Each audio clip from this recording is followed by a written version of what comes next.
दो बहुत आम खबरें हैं, दोनों मैंने आपके सामने रखनी है। एक तो पूरे पाकिस्तान में भूचाल आया हुआ है, जो एक खबर हम्माद अजहर साहब ने सबसे पहले लगाई और उसके बाद पाकिस्तान तहरीक इंसाफ के सोशल मीडिया ने उसको लगाया। शौकत बसरा साहब ने उसके ऊपर कुछ तहकीकात की और मेरी शौकत बसरा साहब से बड़ी तफसीली बातचीत हुई है। कुछ और लोग जो हैं उनसे भी मेरी बात हुई है। ये मामला है एक लाश का। एक लाश जो है वो इस्लामाबाद से लाई गई है जनूबी पंजाब में और उसको दफन किया गया है। लेकिन जब उसको दफन किया गया तो पता चला कि उसको तो गोली लगी है। हालांकि ये बताया गया लाश देते हुए कि इसको गोली नहीं लगी, बल्कि ये एक एक्सीडेंट के अंदर मारा गया है। लाश की हालत भी बहुत अजीब थी। कहानी है क्या, मैं आपको बता देता हूं। पाकिस्तान तहरीक इंसाफ का जो क्लेम इसके बाद सामने आया, या जो एनी शाहिदीन कुछ पैदा हुए हैं नए, उनके जो क्लेम सामने आ रहे हैं वो ये कहते हैं कि उन्होंने बहुत सारी लाशें देखी हैं। एक लाश उस मुर्दा खाने में नहीं देखी गई, 2 नहीं देखी गई, 10 नहीं देखी गई, बहुत ज्यादा लाशें देखी गई हैं। मैं अगर आपको नंबर बताऊंगा तो भूचाल आ जाएगा। या जितनी बड़ी तादाद में, जैसे मुईद पीरजादा साहब ने एक दावा किया था, ये उस लेवल का दावा सामने आया।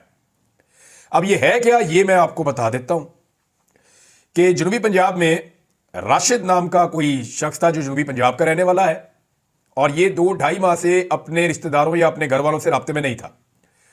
उसकी वजह यह थी कि इसकी शादी का कोई मामला था जिसके ऊपर एक इख्तलाफ था और ये अपने घर वालों से राब्ता नहीं कर रहा था। अचानक इसके भाई को एक टेलीफोन कॉल आती है और उसको ये पूछा जाता है, आसिफ गल कर रहे हैं? उसने कहा जी मैं आसिफ बात कर रहा हूं। उसने कहा जी आसिफ तुम राशिद के भाई हो? उसने कहा जी मैं राशिद का भाई हूं, हमारे वालिद का नाम जो है वो मोहम्मद शफीक है। बिल्कुल ठीक है जी। वो कंफर्म करता है बंदा पहले। अच्छा, जो कॉल आती है वो अननोन नंबर से आती है। पहले अननोन नंबर की जो कॉल है, ये अननोन नंबर का मतलब ये नहीं होता कि आपको नंबर नहीं पता, नाम नहीं लिखा हुआ, आपने फीड नहीं किया हुआ, नहीं। ये जो एजेंसियों की कॉल्स होती हैं या मखसूस लोग जो ताकतवर लोग हैं पाकिस्तान के अंदर, जब वो कॉल करते हैं तो आपके मोबाइल में कोई नंबर ही नहीं आता, लिखा हुआ आ जाता है अननोन। यानी आप पता ही नहीं कर सकते कि ये बंदा कौन था जिसने आपको कॉल की है। ये फैसिलिटी उनके पास होती है कि वो ऐसी कॉल करते हैं जिससे एक दबाव पैदा होता है। वो आसिफ के बकौल जो मामला बाहर आया कि वो उठा नहीं रहा था उस कॉल को, वो डर रहा था क्योंकि ये सारे पाकिस्तान तहरीक इंसाफ के लोग हैं और ये सोशल मीडिया पे पोस्टें वगैरह करते रहते हैं। तो उन्हें लगा शायद कि हमारे लिए कोई मुश्किलात पैदा होने जा रही है, हम पोस्टें वगैरह करते हैं, इमरान खान को सपोर्ट करते हैं, तो ये अननोन नंबर से कॉल आ रही है, कोई नई मुसीबत ना बन जाए। लेकिन फिर जब उसने डरते डरते फोन उठाया तो उसको बताया गया कि तुम्हारा भाई जो है वो राशिद, वो उसका एक्सीडेंट हो गया और उसकी डेड बॉडी ले लो। इसमें उस बंदे ने कहा, जो आसिफ है, उसने ये कहा जी कि मैं आप पे कैसे एतबार करूंगा, आप अननोन नंबर से बात कर रहे हैं, वो डेड बॉडी को सरकारी आदमी है, आप कौन है, अपना तारुफ करवाए। तो उस बंदे ने ये कंफर्म करके कि ये फैमिली वही है, फोन बंद कर दिया कि तुम सब्र करो, मैं कॉल तुम्हें करवाता हूं। उसके बाद जनाब कॉल आती है दोबारा और अब के कॉल करता है एएसआई इम्तियाज। ये सब्जी मंडी थाने का एएसआई है। ये अब सारी तहकीकात मैंने की है, मैं चीजें आपके सामने रख रहा हूं। ये जो इम्तियाज नाम का एएसआई कॉल करता है, ये बताता है जनाब कि राशिद की इस्लामाबाद में रोड एक्सीडेंट में मौत हो गई है, फैमिली मेंबर आ जाए और वो आकर उसकी लाश ले जाए। ये इम्तियाज एएसआई भी ये कंफर्म करता है कि यार तू आसिफ ही गल कर रहे हैं, तेरा भरा सी राशिद, तो अपने भाई की आगे भाई डेड बॉडी ले जा। वो ये कहता है जी हम तो जनूबी पंजाब में रहते हैं, सादकाबाद, वो उधर रेंजर खान। तो हमारे कुछ अजीज हैं जो रहते हैं इस्लामाबाद में, जानने वाले, उन्हें हम कहते हैं हमारे कजन वगैरह है, वो आ जाएंगे, आके देख लेते हैं। तो वो तस्वीर भेजता है, कहता है ये तेरा भाई है? कहता जी बिल्कुल ये मेरा भाई है, कंफर्म कर देता है। मौत कैसे हुई, एक्सीडेंट हुआ है। अब वो अपना एक कजन भेजते हैं, जब वो कजन जाता है तो वो उसको डेड बॉडी नहीं देते। वो ये कहते हैं जी हम डेड बॉडी नहीं दे रहे, आप खूनी रिश्तेदार को बुलाएं, वहां से वो आए, लिख कर दे और डेड बॉडी लेकर जाए। अब ये पुलिस करती है। तो वो वहीं से एक और लड़के को लेकर जाते हैं। ये लड़का उनके कजन का दोस्त है। अब इसका नाम भी पता है मुझे और बहुत सारे नाम, हर बंदे का नाम है, लेकिन यहां पे नाम लेने से सिर्फ मुझे मना किया गया है कि आप नाम लेंगे तो ये जिस जिसका नाम आएगा वो बंदे उठाए जाएंगे। मामला इतना गंभीर है। तो एक और बंदा वहां जाता है, वो जाकर 6,000 रुपया देता है नकद एएसआई इम्तियाज को कि यार तुम ये पैसे ले लो हमसे और हमें डेड बॉडी आप दे दें। ये पैसे रिश्वत आप ले लें और डेड बॉडी हमारे हवाले करें, हम लेकर जाए रेंजर खान में जाकर उसको दफनाएं, उसकी फैमिली के हवाले करें, उनके घर वालों का बुरा हाल है। तो अब जो है वो उनके राब्ते वाब्ते भी साथ साथ चल रहे थे। तो एएसआई उस लड़के को लेकर साथ मुर्दा खाने के अंदर चला गया। ये पिम्स अस्पताल का मुर्दा खाना है। एक अस्पताल के मुर्दा खाना में नॉर्मली जो है इमरजेंसी सिचुएशन में 30-40 लाशें रखने की नॉर्मल जो जगह होती है वो इतनी होती है, क्योंकि वहां पे बॉक्सेस बने होते हैं। मैं क्राइम रिपोर्टर हूं तो मैं गया हूं वहां पे। वो ऐसे बॉक्स को आपने फिल्मों में शायद देखा होगा, बॉक्स को ऐसे बाहर निकालते हैं तो उसमें एक लाश होती है, दूसरा निकालते हैं उसमें एक और होती है, तीसरा निकालते हैं उसमें एक और होती है। तो एक एक बॉक्स में एक एक लाश होती है और इसकी कैपेसिटी जो है वो 30 से लेके 100 तक हो सकती है। बहुत बड़ी तादाद में जरूरत भी नहीं पड़ती और इतनी बड़ी वो होती भी नहीं है मुर्दा खाने के अंदर कैपेसिटी, क्योंकि वो पूरा का पूरा चिल्ड होता है, बहुत ठंडा होता है, ताकि लाशें डीकंपोज ना हो, लाशें खराब ना हो। मुर्दा खाना के अंदर गया, उसने एक बॉक्स बाहर निकाला और पहचानने के लिए कहा लाश को, तो उसने बताया जी कि उस एक बॉक्स के अंदर बगैर कफन के 3 लाशें पड़ी थी। इसके आप 2 मतलब ले लेना, एक तो रखने वाले ने 3 रख दी, अब ये रखने वाला जो है वो इतना तो बेवकूफ नहीं है, हर लाश को अलग अलग बॉक्स में रखना चाहिए था। तो लाशें इतनी ज्यादा है वहां पे कि एक बॉक्स में 3 रखनी पड़ी, ये कॉमन सेंस की बात है जो समझ आती है। उसने कहा ये ऊपर नीचे पड़ी हुई थी, 3 लाशें पड़ी हुई थी, हमने अपना बंदा पहचान लिया कि जनाब ये बंदा है, ये आप डेड बॉडी हमें दे दें। ये 2 दिन पहले की बात है। तो उन्होंने कहा ठीक है जी ये डेड बॉडी आपको हम दे दें, कागजी कार्रवाई की, डेड बॉडी उनके हवाले कर दी, एक्सीडेंट हो गया, बंदा आपका मर गया। अब वो जो लड़का वहां गया था उसने ये क्लेम किया है, और वो जो इस्लामाबाद वाले लोग हैं वो ये क्लेम करके बताते हैं बाकायदा, और इस पे मैं आपको बताऊं वीडियो के प्रूफ्स मौजूद हैं। ये मैं आपको बता रहा हूं, शौकत बसरा के पास वो सबूत मौजूद हैं जो सबूत पूरे निजाम को हिलाकर रख देंगे। गो के इस वक्त लोग बहुत खौफजदा हैं, बहुत परेशान हैं। हुआ ये कि डेड बॉडी दी गई, उसने कहा जी वहां बहुत सारी डेड बॉडीज थी, और जब एक बक्से के अंदर 3 डेड बॉडीज हैं तो इस्लामाबाद के क्राइम रिपोर्टर से हिसाब लगा लेना कि एक बक्से में 3 डेड बॉडीज क्यों रखनी पड़ गई। ये मेरा सवाल है, जब उसने कहा कि 3 बॉडी इकट्ठी थी। अच्छा जी, फिर वो ये बताता है कि डेड बॉडी लेकर वापस चले गए और ले जाकर वहां पे रहीमियर खान में हवाले कर दिया गया। वहां पे जो तदफीन का मामला शुरू हुआ तो उनके अब कुछ अजीज जो है जिनका मेडिकल से भी ताल्लुक है थोड़ा बहुत, वो जो समझता है इस मामले को, मेडिकल साइंस को, उस बंदे ने कहा जी ये तो डेड बॉडी ताजा है ही नहीं, ये तो बहुत दिन पहले का मरा हुआ बंदा है आपका। क्या मतलब? उन्होंने कहा डेड बॉडी तो अकड़ी हुई है, ये बंदा तो कई दिन पहले का मारा गया बंदा, ये तो अभी आज की, कल की, परसों की तो हलाकत ही नहीं है एक्सीडेंट की। तो उसके बाद उसके घर वालों ने उसको जब नहलाना शुरू किया, गुस्ल देना शुरू किया, तो उसकी बॉडी में गोली का निशान मिला। उसे गोली लगी थी जो मेन आपकी आर्टरी होती है टांग के ऊपर, ये यहां पे फ्रंट साइड से उसको गोली लगी थी। और अगर ये आर्टरी आपकी फट जाए तो फिर खून नहीं रुक सकता, जो मर्जी आप करें ये खून नहीं रुकता होता। मैंने 1-2 वाकयात ऐसे देखे, बड़ी मुश्किल इंसान की जान बचती है। इमरान खान साहब कहते नहीं रहे कि मेरी वो शारक है, वो मेन रग है एक्चुअली, इसका वो ये नाम ले रहे हैं। शारक तो यहां गले में होती है, लेकिन वो मेन रग एक वहां पे भी है, शारक भी आप उसे कह सकते हैं अगर कहना चाहे तो अगर वो कट जाए या वो डैमेज हो जाए और ब्लीडिंग वहां शुरू हो जाए तो ब्लीडिंग वहां पे नहीं रुकती फिर उसके बाद। तो पता चला जनाब कि इस बंदे को तो गोली लगी है। अब उसकी वीडियो वहां कोई बना रहा था, वीडियो बन गई, रोला पड़ गया, ये वीडियो मार्केट में आ गई। हमाद अदर के बाद इंफॉर्मेशन आई, उन्होंने शेयर कर दी, सबने शेयर कर दी। अब इससे जुड़ी सारी इंफॉर्मेशन बाहर आना शुरू हो गई है और शौकत बसरा ने बहुत बड़ा क्लेम किया। मेरी जब उनसे बात हुई तो उनके पास नाकाबिले तरदीद सबूत मौजूद हैं, लेकिन ये सारी की सारी फैमिली को इस वक्त पूरी तरह से घेरे में ले लिया गया है और जितने भी लोग इस केस के अंदर अब तक इन्वॉल्व हुए हैं उन सब अफराद को घेरे में ले लिया गया है। मैं अभी तक ये क्लेम नहीं कर रहा कि वहां कितनी डेड बॉडीज है, मैं आपको वो बता रहा हूं जो इंफॉर्मेशन मुझे इन लोगों ने दी है। अगर आप अस्पताल में बात करेंगे तो वो तो बात करने के लिए तैयार नहीं है। मैंने वहां 2-4 लोगों से बात की, उन्होंने कहा वहां तो इंफॉर्मेशन छुपा लेते हैं। बल्कि जब ये सानिया हुआ उसके बाद कई दिनों तक तो वहां पे पैरामिलिट्री फोर्सेस खड़ी रही हैं अस्पताल के बाहर। अस्पताल के अंदर आने जाने की किसी को इजाजत नहीं थी। जो सहाफी अंदर बाहर आ जा रहे थे, साकिब बशीर और मुतीउल्लाह जान साहब, इनको उठा लिया, इनके ऊपर मंशियात का पर्चा भी डाल दिया। तो कुछ तो था पिम्स अस्पताल में जिसकी वजह से इतनी पर्दादारी थी। बहरहाल ये अब उस नौजवान का क्लेम है। अब ये इतना बड़ा इल्जाम है और इतना बड़ा मामला है कि इसके ऊपर तहकीकात होनी चाहिए। देखिए एक स्टेटमेंट मुहित पीरजादा साहब ने दिया, उन्होंने कहा जी उनके पास पक्की खबर है। फिर कुछ और लोगों ने कहा जी बहुत ज्यादा लोग जो है उनकी शहादतें हुई हैं, जितनी फायरिंग हुई है और जो बाद में इलाका साफ किया गया है उसके हवाले से भी लोगों के बड़े तहफुजात हैं।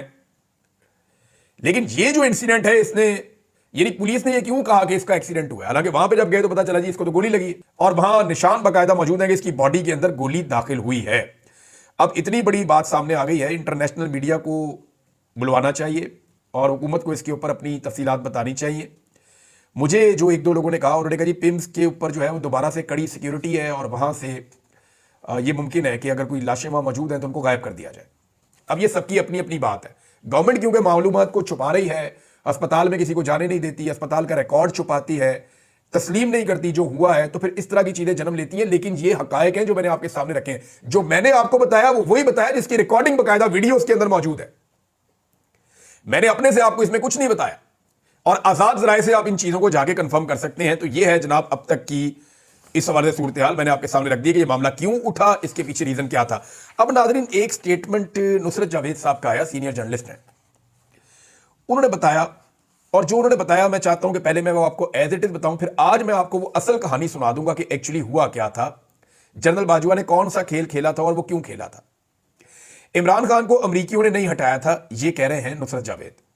जनरल बाजवा को एक्सटेंशन चाहिए थी, उसने देखा इमरान खान काबू में नहीं आ रहा, उसका दिल तो फैज हमीद पर आया हुआ है, उसने अपोजिशन को डराया और खान को हटा दिया। ये नुसरत जावेद साहब ने कहा। बात गलत नहीं है, लेकिन ये मुकम्मल नहीं है, क्योंकि अब ये बात शुरू हो गई है। मैंने बड़े अरसे से ये सारी चीजें अपने दिल में रखी हुई थी, मैं खोल के आज आपके सामने रख देता हूं कि हुआ क्या था। हुआ यह था कि जनरल बाजवा का दिल नहीं भर रहा था एक्सटेंशन से। जब इनको 2019 में एक्सटेंशन मिली और सारी पॉलिटिकल पार्टीज ने इनको एक्सटेंशन दी, तो जनरल बाजवा ये क्लेम करते थे कि मैं इमरान खान का आर्मी चीफ नहीं हूं, मैं सारी पॉलिटिकल पार्टीज का मुत्तफिका आर्मी चीफ हूं, पाकिस्तान का आर्मी चीफ। इसीलिए वो पार्लियामेंट के जरिए से सारा करवाया गया था और लाहौर में और दीगर जगहों पर जश्न भी मनाया गया कि जनरल बाजवा को एक्सटेंशन मिल गई। अब जनरल बाजवा को एक एक्सटेंशन और चाहिए थी और वो एक एक्सटेंशन के लिए पर तोड़ रहे थे। 2021 में उन्होंने चेक करना शुरू किया कि 2022 में क्या इमरान खान मुझे एक और एक्सटेंशन देगा। तो जनरल बाजवा के जो बहुत करीबी लोग थे पाकिस्तान तहरीक इंसाफ में, जो इमरान खान साहब के वज़रा के अंदर भी शामिल थे, बाद में वो छोड़कर भी इमरान खान साहब को चले गए, उनसे जनरल बाजवा ने राब्ता किया और अंदाजा लगाने के लिए कहा कि जरा अंदाजा तो लगाएं कि मामला क्या है। तो जब इमरान खान साहब के साथ ऑफ द रिकॉर्ड लोगों ने बात की, तो इमरान खान साहब ने कहा यार मैं पहले एक्सटेंशन देकर पछता रहा हूं, मैंने अपना असूल तोड़ा है, तो मैं दोबारा एक्सटेंशन देना अभी बड़ा वक्त पड़ा है, देखेंगे। इमरान खान साहब ने नागवारी का इजहार किया इस सवाल के जवाब में। यह इंफॉर्मेशन जनरल बाजवा तक पहुंच गई कि इमरान खान मुझे जाती तौर पर एक्सटेंशन मजीद देने के हक में नहीं है। अच्छा, यह बात सिर्फ बाजवा साहब तक नहीं पहुंची, आसपास भी पहुंच गई, यानी जो मिलिट्री एस्टेब्लिशमेंट के हल्के हैं उनके अंदर भी चली गई। बाजवा साहब ने बेइज्जती महसूस की, उन्होंने कहा जी एक्सटेंशन तो मैंने लेनी है, अब इमरान खान नहीं होगा, एक्सटेंशन मैं ले लूंगा, मैं अपने बंदे लाके एक्सटेंशन ले लूंगा।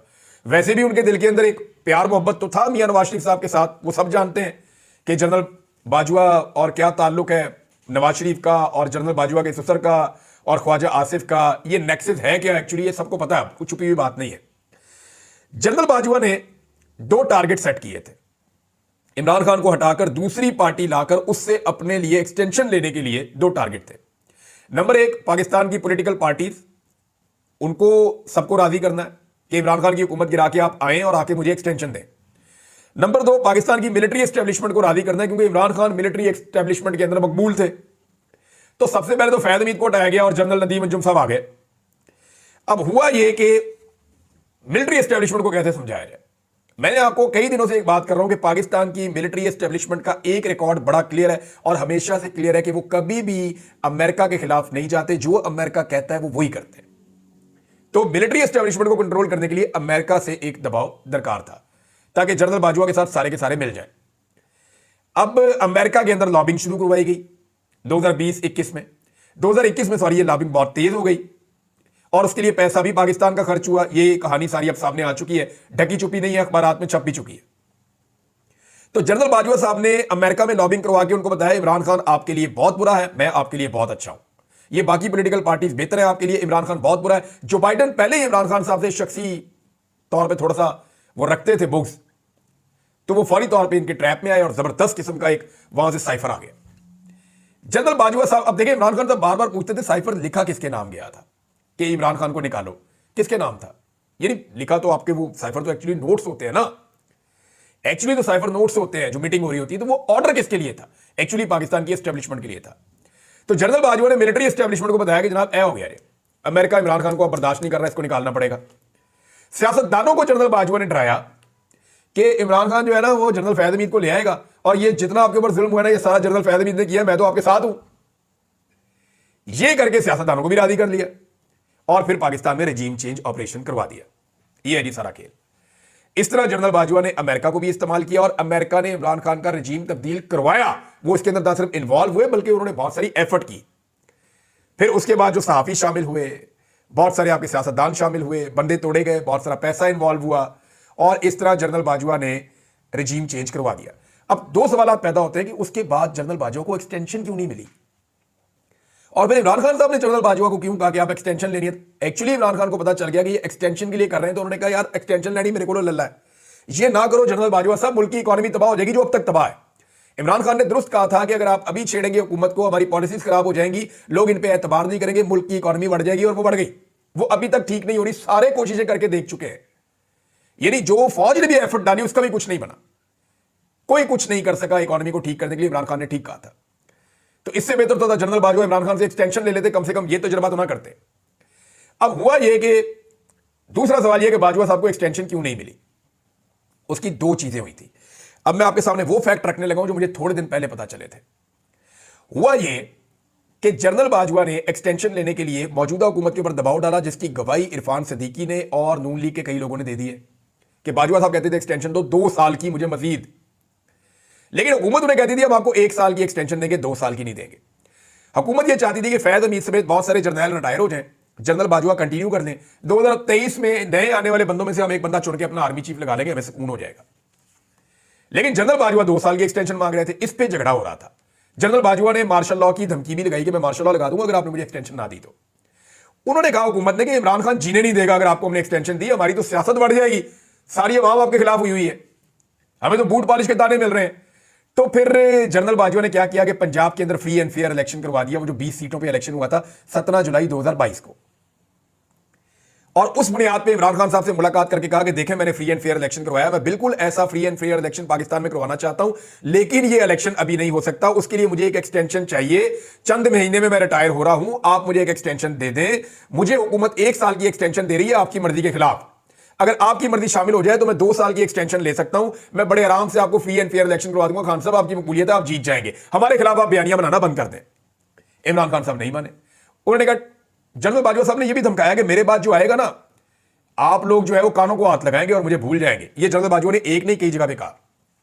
अब हुआ यह कि इमरान खान साहब माने नहीं और उन्होंने कहा जी 6 महीने बाजवा साहब आपको हम दे सकते हैं और आप इलेक्शन करवाएं और जाएं।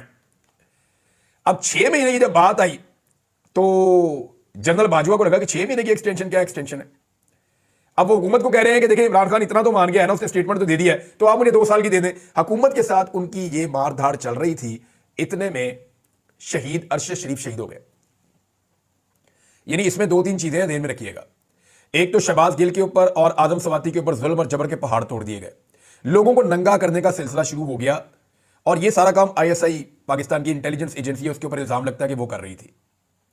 और लगातार जब ये चीजें हो रही थी तो इससे नफरत और ज्यादा बढ़ती गई जनरल बाजवा के खिलाफ। अरशद शरीफ की शहादत का डायरेक्ट इल्जाम जनरल बाजवा पे आया, और मैं आज भी समझता हूं कि जनरल बाजवा ही वजह है अरशद शरीफ की शहादत की। लेकिन मुझे यानी ये फूड फॉर थॉट है, मुझे एक बंदे ने कहा और मुझे लगा कि इस बात को ऐसे देखना भी चाहिए कि क्या अरशद शरीफ की शहादत और इमरान खान को गोलियां ना लगती तो 100% जनरल बाजवा एक्सटेंशन ले जाता। ये 2 ऐसे वाकयात हैं जिसने जनरल बाजवा को बुरी तरह हिलाकर रख दिया कि अगर इमरान खान को गोलियां ना लगती और अरशद शरीफ शहीद ना होते तो जनरल बाजवा की एक्सटेंशन के इम्कानात थे, लेकिन अरशद शरीफ की शहादत और इमरान खान को गोलियां लगने के बाद वो खत्म हो गए अक्टूबर में, और उसके बाद नवंबर में नए आर्मी चीफ आ गए। ये है जनाब अब तक की सारी कहानी कि ये असल वो बात थी जो पूरा गेम हुआ और किस तरीके से हुआ। इमरान खान ने क्यों जनरल बाजवा को कहा कि आपको 6 महीने की एक्सटेंशन दे देते हैं, हुकूमत 1 साल की देना चाहती थी, बाजवा 2 साल की लेना चाहते थे, और ये सारा गेम चल रहा था। General Bajwa was the key player जिसने सबको इस्तेमाल किया अपनी एक एक्सटेंशन के लिए, और अल्लाह की करनी देखें एक्सटेंशन भी नहीं मिली। अब तक के लिए इतना ही, अपना ख्याल रखिएगा, अपने चैनल का भी। अल्लाह हाफिज़।